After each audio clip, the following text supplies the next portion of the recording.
De retour dans le Grand JT, je suis ravie d'accueillir Anina Tchouchou. Bonjour. Bonjour. Merci beaucoup d'être avec nous. Vous êtes Merci pour l'invitation. ravie, avocate, marraine du collectif École pour tous. Alors, École pour tous défend les droits de 100 000 enfants qui n'ont pas accès à l'école aujourd'hui en France, mais aussi de plein d'autres enfants. On va en parler ensemble, bien évidemment, d'École pour tous. Abdoulaye Baye, bonjour. Bonjour. Merci beaucoup d'être avec nous sur le Grand JT. Vous êtes porte-parole de ce même collectif École pour tous, ancien mineur non accompagné. Peut-être que vous pouvez nous dire un petit mot, donc je le disais, d'École pour tous. Évidemment, l'accompagnement des mineurs, justement, non accompagnés, qui ont besoin à la fois de protection, d'aide humaine, sociale, mais également de tous les autres enfants. Qu'est-ce que vous proposez ? Alors, École pour tous, en fait, est née du constat qu'il y a aujourd'hui dans notre pays des milliers d'enfants en situation d'extrême précarité qui, malheureusement, n'ont pas la chance de pouvoir rêver. Et parce que on est tous liés par ça en tant qu'enfant. Quand on a un rêve, on sait qu'effectivement, il faut se battre, il faut pouvoir étudier pour le réaliser très souvent. Et moi, j'ai été aussi l'une de ces enfants qui a été privée du droit à l'éducation avant de devenir avocate. Effectivement, il se trouve que j'ai connu une situation d'extrême précarité parce que je suis d'origine rome-roumaine et qu'à cause de cette extrême précarité, donc j'ai vécu en bidonville, en squat, à cause de cette extrême précarité, j'ai été aussi privée du droit à l'éducation. J'ai subi des refus d'inscription scolaire discriminatoires par le maire de la commune.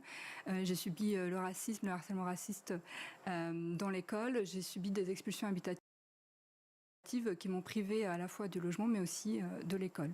Et j'ai dû me battre, moi, dans mon parcours pour pouvoir accéder à l'école, réussir. Et effectivement, lorsque j'ai réalisé mon rêve, il était pour moi inacceptable que des milliers d'enfants ne puissent pas réaliser le leur. Donc j'ai décidé de fonder le collectif École pour tous avec ces enfants et ces jeunes que j'ai rencontrés dans mon parcours.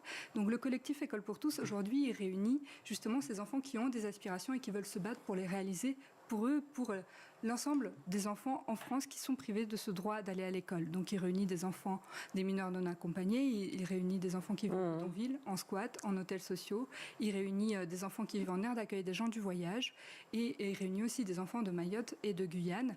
Et ensemble, malgré la diversité de nos origines, nous avons en commun d'avoir rencontré ou de rencontrer encore des difficultés, des discriminations systémiques dans l'accès à l'école en France. On va en parler justement de ces discriminations-là. Pour rendre ce droit effectif pour tous les enfants. C'est très important quand vous racontez votre histoire, et on va y venir aussi à la vôtre, Abdoulaye Baye. Vous dites « je me suis battue ». Avant même de vous battre, quand vous étiez petite, 3, 4, 5, 7 ans, quand on voit les autres enfants aller à l'école, puisque l'école est obligatoire en France à l'âge de 3 ans, dès l'âge de 3 ans, qu'est-ce qui a fait que vos parents avaient envie justement de vous inscrire à l'école? Ou est-ce que finalement le système, la société faisait que de toute façon, on en a été privé de fait?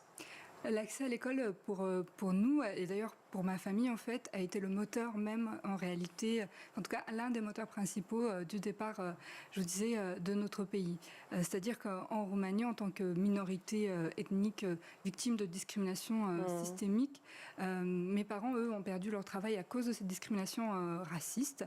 Parce que la communauté rome. Parce que la communauté rome est victime en France comme en Roumanie de racisme, de discrimination et de privation de préjugés. Droits, effectivement, des droits fondamentaux. Et c'est ce qui a été aussi le cas pour ma famille. Et mon père, pour lui, cette situation était inacceptable. Donc il a effectivement, lorsqu'il a perdu son emploi et que la situation devenait critique pour nous, il a décidé de trouver refuge en France parce que la France, pour lui, représentait le pays des droits de l'homme, le pays de la Révolution française. Et cet idéal l'a guidé parce que pour lui, c'était extrêmement important que ces filles, donc que nous grandissions dans un pays qui nous accorde l'égal droit à l'instruction, l'égalité des droits. Et évidemment, pour mes parents, c'était une priorité que nous puissions être scolarisés dans les mêmes conditions que les autres enfants. Malheureusement, l'obstacle, il venait pas de mes parents, et je pense qu'il faut insister là-dessus, je me permets d'insister, parce que malheureusement, c'est l'un des préjugés qui courent aujourd'hui encore, notamment sur la communauté rome, c'est que les parents ne veulent pas scolariser leurs enfants. Pour nous, ça a été un véritable combat, puisque quand nous avons demandé l'inscription scolaire, elle nous a d'abord été refusée, parce qu'il se trouve qu'à l'époque, nous n'avions pas de domicile fixe. Pas d'adresse. Pas d'adresse, et sur ce motif qui, en réalité, n'est pas le motif réel du refus. Il s'agit simplement de légitimer ce refus raciste, hein, appelons les choses par leur nom. C'est ce qui a été invoqué à l'époque. Ce droit nous a été refusé. Donc il a fallu effectivement que nous multiplions les démarches pour pouvoir être scolarisés en France comme les autres enfants. Et aujourd'hui encore, à l'heure où je vous parle, malgré le fait qu'avec École pour tous, nous avons fait changer la loi, nous avons fait appliquer un décret d'application, nous sommes allés, et je suis allée jusqu'au Conseil d'État pour que cette loi soit appliquée, pour qu'enfin tous les enfants puissent être inscrits sans distinction de race, d'origine, de lieu de résidence à l'école.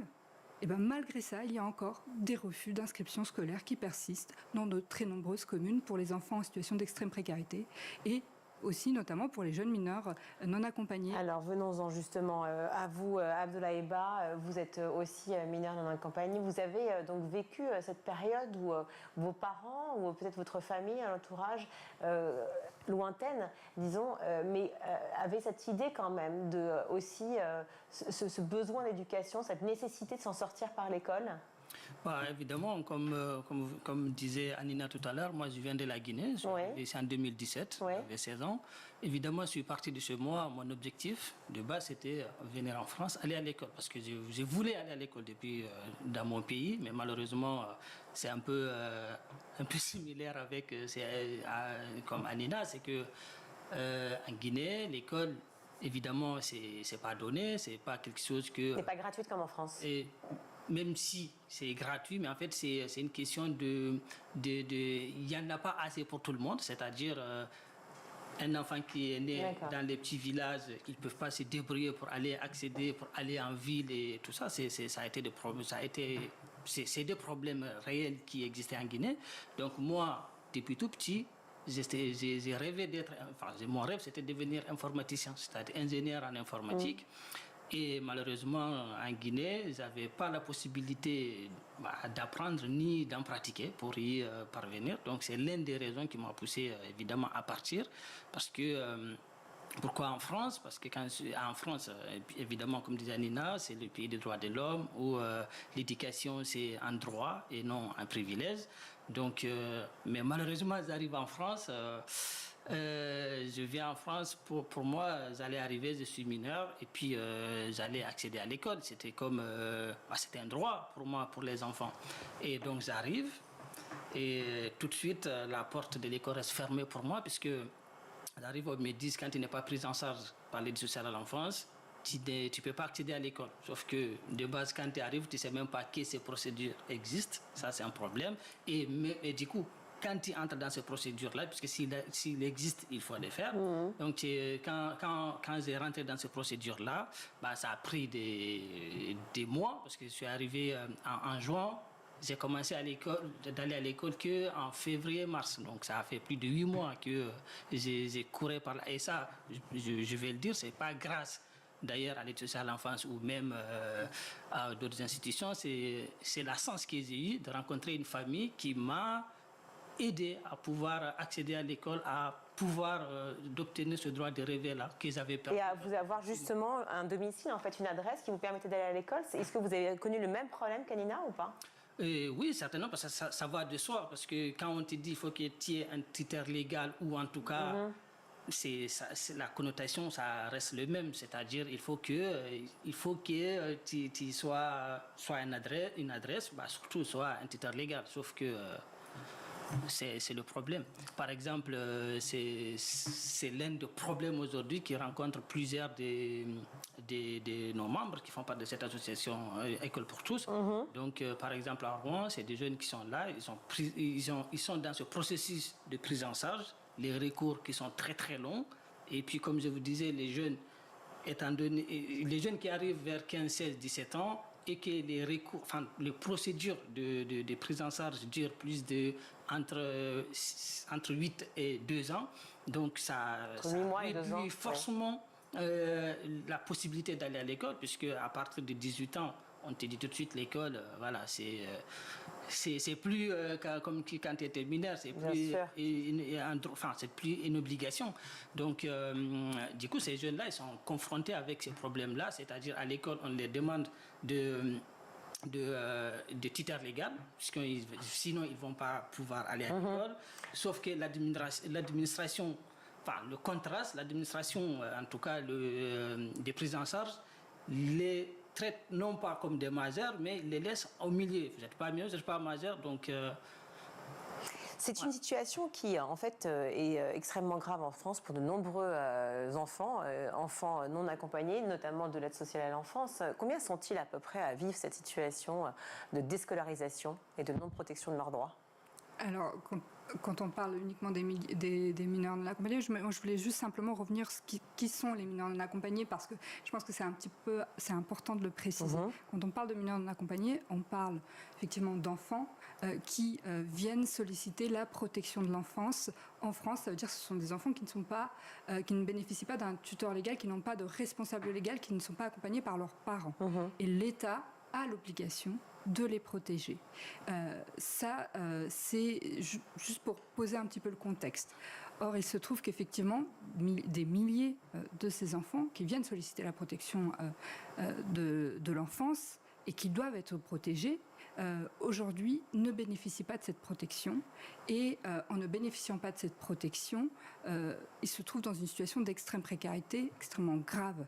Ils sont à la rue, et à l'heure où je vous parle, on est dans des températures négatives, il va faire moins de 10 ce soir, et notamment à Rouen, parce qu'Abdoulaye évoquait la situation, plus de 70 jeunes qui ont sollicité la protection de l'État, la protection de l'enfance, qui sont vus refuser cette protection, dorment sous des tentes et dormiront encore sous des tentes ce soir, alors même qu'ils ont fait un recours devant le juge pour que leur minorité soit reconnue.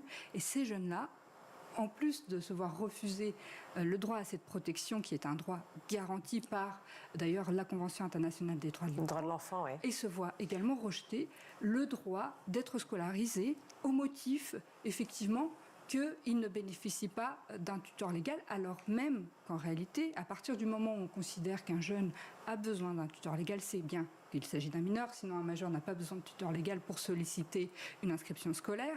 Et donc, il y a une absurdité, il y a une incohérence extrêmement grave dans l'administration, c'est-à-dire que le rectorat de Rouen, à la fois, les considère comme mineurs, puisqu'il exige la présence d'un tuteur légal, mais à la fois, ils refusent d'appliquer leur droit fondamental et qui est aussi une obligation, d'être scolarisé, puisque je rappelle que le droit à l'instruction, aujourd'hui, il est obligatoire jusqu'à 16 ans et que cette obligation, elle est prolongée jusqu'à 18 ans par une obligation de formation.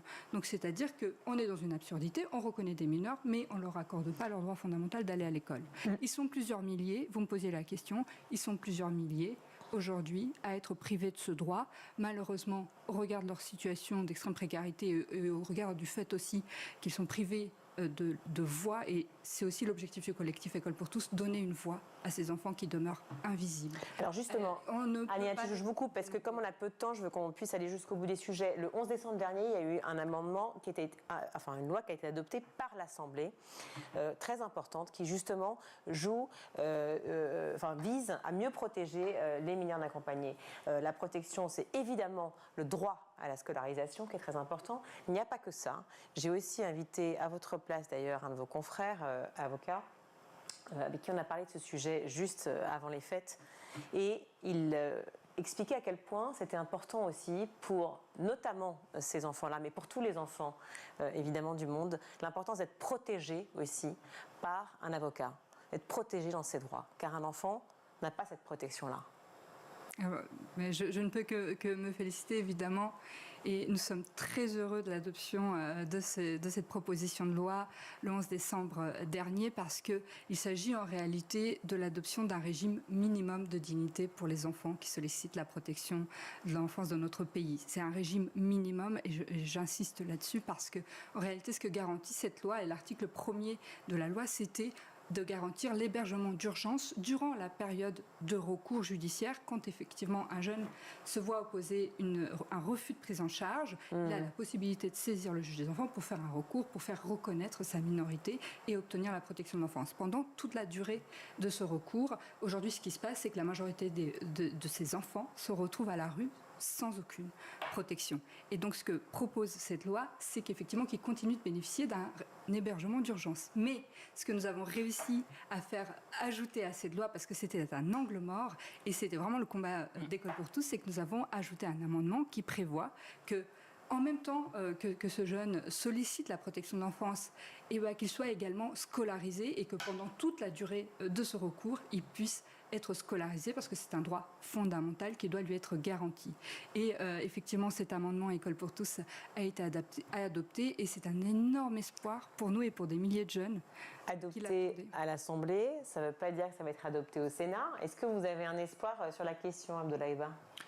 Justement, aujourd'hui, c'est tout l'enjeu aujourd'hui, c'est de faire en sorte que cette loi soit aussi adoptée au Sénat, parce que, comme Anina vient de décrire, c'est une loi qui va redonner le minimum, on parle vraiment du minimum de dignité. Hébergement, dignité, scolarité et défense des droits, de manière générale. Donc, c'est le droit, on va dire, c'est le droit fondamental de l'enfant qui est en jeu. Donc, je pense que c'est tout l'enjeu. Donc, en tout cas, on travaille aussi sur ce sujet pour que la manière dont qu'il est passé à l'Assemblée nationale, pour qu'il passe ainsi au Sénat. Est-ce que l'étape la plus dure est passée selon vous, ou est-ce que c'est la prochaine la plus compliquée Alors, c'était effectivement une victoire qui n'était pas facile à obtenir, et c'est d'autant plus pour la raison pour laquelle nous en sommes très heureux. Nous avons, et je tiens à remercier effectivement les députés qui ont contribué à faire advenir cette victoire, parce que c'est important de souligner l'ensemble des partis de gauche ont fait que cet espoir, cette fissure d'espoir naisse pour des milliers d'enfants et de jeunes qui l'attendaient. Évidemment, donc ça a été la proposition de loi d'Emmanuel Grégoire du Parti socialiste, mais ça a été soutenu, et l'amendement que nous avons effectivement fait déposer et fait adopter a été déposé simultanément par l'ensemble des partis de gauche, c'est-à-dire le Parti écologiste, la France insoumise, le Parti communiste. Mais pas que, puisqu'elle a été adoptée. Donc ça veut dire qu'il y a une partie de la droite aussi qui a dit oui. Et nous nous en réjouissons, et nous appelons effectivement encore à la mobilisation. Mais ce que je veux dire, c'est que cette loi, elle a été votée surtout parce qu'il y a eu une énorme mobilisation des premiers concernés. Effectivement, le collectif École pour tous n'a pas travaillé seul. Il y a eu de nombreux collectifs de premiers concernés et des coalitions qui se sont mobilisés pour faire advenir cette loi. Et surtout, et encore une fois, moi j'aimerais remercier aussi la société civile, les gens qui nous ont aidés à obtenir cette victoire, parce qu'ils se sont mobilisés, parce qu'ils ont interpellé leurs députés pour faire en sorte que cette loi soit adoptée. Et je voulais leur dire aussi qu'effectivement, nous comptons sur eux, parce que la bataille qui s'annonce devant nous au Sénat va être plus dure, voire en tout cas aussi difficile que celle que nous avons eu à mener. On en reparlera. Et nous comptons effectivement sur eux, parce que nous avons besoin qu'ils interpellent leurs sénateurs. Ils ont le pouvoir de le faire, ils ont le devoir de le faire, parce que s'ils veulent qu'aujourd'hui l'école de la République française soit une école qui permette à chaque enfant, aux 12 millions d'enfants qu'elle reçoit, de s'épanouir, de se développer, de devenir un citoyen libre. C'est ça la mission même de la République française. Et il faut effectivement que cette école soit en capacité d'accueillir les enfants qui en ont le plus besoin, et notamment les mineurs non accompagnés. Donc c'est leur responsabilité aujourd'hui, en tant que citoyen, en tant que parent, en tant que professeur, d'interpeller les sénateurs pour que cette loi soit inscrite à l'ordre du jour et pour qu'elle soit votée. Et vraiment, on compte sur eux, parce qu'on sait que la fissure d'espoir est née en décembre, et nous l'attendons aussi pour cette année. Merci à vous deux. Juste pour compléter un peu ce que disait Annie. Oui, il va falloir qu'on rentre, mais oui. C'est grâce à ces personnes-là, aujourd'hui, on commence à rêver. Donc aujourd'hui, on veut qu'ils continuent pour que cette rêve soit une réalité. Merci beaucoup, Abdoulaye Ba. Merci, Anina Chouchou. On va tout de suite retrouver Emma Ferré pour sa chronique.